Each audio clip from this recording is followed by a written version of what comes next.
নমস্কার, আমি শ্রাবণী। আজকে আমি ঠাকুরের সম্বন্ধে একটুখানি পাঠ করব। ঠাকুর যে কোনোদিনই জাতপাত বিচার করেননি তার প্রমাণ এখানে। তো ভীষণ ভীষণ সুন্দর লেগেছে আমার এই পাঠটা, তাই জন্য আমি মানে এটা আপনাদের সামনে পাঠ করতে এসেছি। এখানে ঠাকুর বলছেন যে ফকির ওস্তাগর দক্ষিণেশ্বর গাজীপীরের মাতোয়ালি, তিনি শ্রীরামকৃষ্ণের সমবয়সী। দুজনে খুব বন্ধুত্ব ছিল।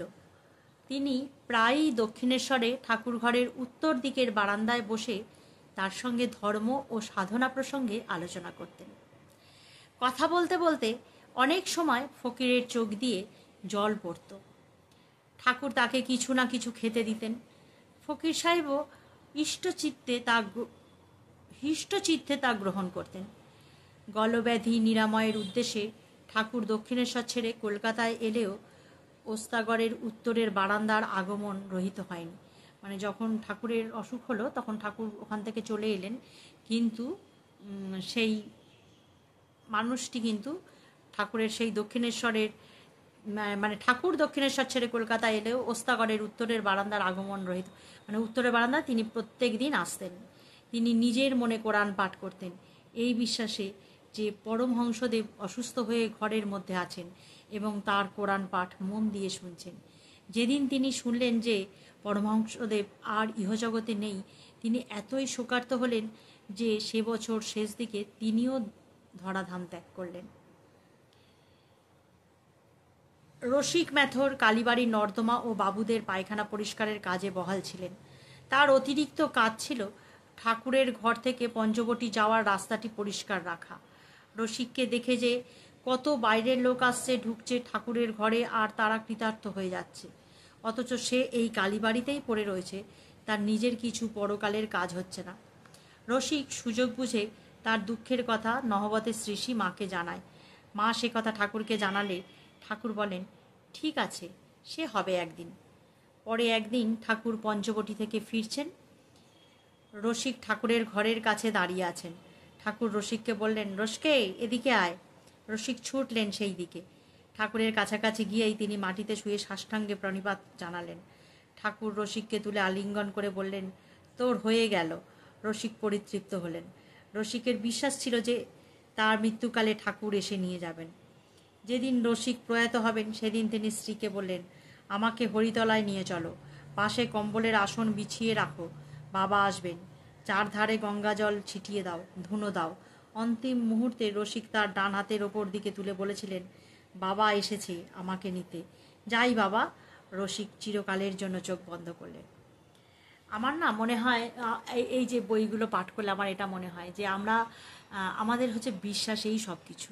হ্যাঁ, যে মানে এটা থেকে তো আমরা এটা বুঝতে পারি যে সে নর্দমা পরিষ্কার করতো, বাবুদের বাড়ির পায়খানা পরিষ্কার করতো, হ্যাঁ, ঠাকুরের হাঁটা চলার রাস্তা পরিষ্কার করতো, কিন্তু তার মনে সবসময় এটা ছিল যে কত মানুষ তো এসে ঠাকুরের কাছে মানে পরকালের জন্য পথ পরিষ্কার করে রাখছে, তো আমি এই কালীবাড়িতে পড়ে থাকি, আমারই কি কিছু হচ্ছে না?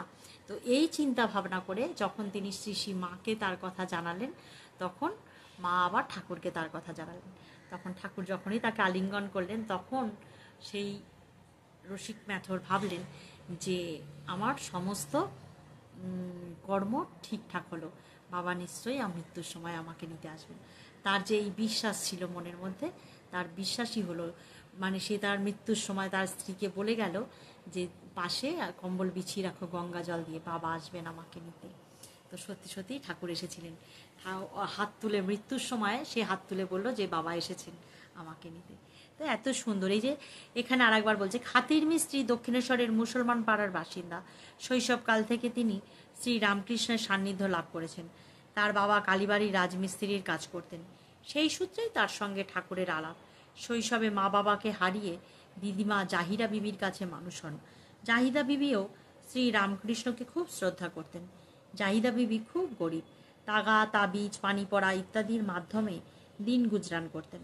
ঠাকুর মাঝে মাঝে খাতিরের হাতে ফল মিষ্টি দিতেন। তো এতেই বোঝা যায় যে ঠাকুর কখনো কিন্তু জাতপাতের বিচার করেনি। ঠাকুর বারবারই বলেছেন যে সব ধর্ম সমান। তিনি কোরআন পাঠও করেছেন, মানে সমস্ত কিছুই এটা বলা আছে যে যে আমাদের কথা যে ঈশ্বরে বিশ্বাস রাখো, ঈশ্বরের চিন্তায় থাকো, সব কিছু ধর্মেরই কিন্তু এই একটাই কথা, সব ধর্মই সমান। বিচার তো আমরা মানুষরা করেছি, এর বাইরে কিছু নয়। আমরা মানুষরাই নানান জাতিভেদ হেনা তেনা এত কিছু সৃষ্টি করেছি, নিচু উঁচু, হ্যাঁ, কে বড় কে ছোট, এত কিছু সৃষ্টি আমরা মানুষরাই করেছি। আর কাজেই মানুষদের মধ্যে ভেদাভেদের বেশি সৃষ্টি। তবে আমার মনে হয় এখন মানুষ অনেক বুঝতে শিখেছে যে এই জাতপাতের ভেদাভেদ এখন মানুষ অনেক কম করেন। তবে আমরা যদি সব সময় সঠিক পথে সত্য নিষ্ঠা নিয়ে চলতে পারি, তাহলে অবশ্যই আমাদের গতিমুক্তি হবে। তো চললাম আজকে এ পর্যন্তই। সকলে ভালো থাকবেন, সুস্থ থাকবেন, হাসিতে খুশিতে থাকবেন।